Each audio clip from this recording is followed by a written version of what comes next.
these payments like this to women are in fact criminal.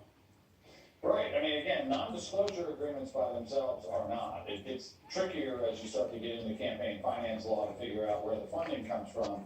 But the intent question is a real difficult one. If you have to prove that the person willfully violated campaign finance laws, and they had essentially mixed motivations, they wanted to hide it because it was embarrassing, not just politically but personally, that becomes a real tough road for the prosecution. And I'm not convinced that that relying on Michael Cohen and inference is going to be enough to establish that kind of guilty knowledge by the president. So what are the options here for the U.S. Attorney? He's an acting U.S. Attorney. Obviously, he works ultimately for the Attorney General, who works ultimately for the President of the United States.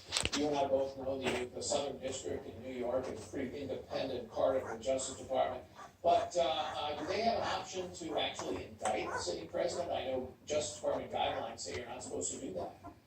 Right, it's new territory for starters. I mean, the object of a prosecution is rarely immunized by class, but here there is a standing opinion from the Department of Justice many years old that says you can't indict a sitting president. But that doesn't mean that they couldn't indict it under seal or unseal it post-presidency. It doesn't mean they can't come all the way up to the very edge of indictment. And again, it's new territory. I can't think of a direct parallel that we've had where someone was that close to possible indictment by DOJ. Well, what do you mean when you say could come right up to the edge of that? Would you mean that they could, if they had a future filing, say that the president is some kind of unindicted co-conspirator or something like that?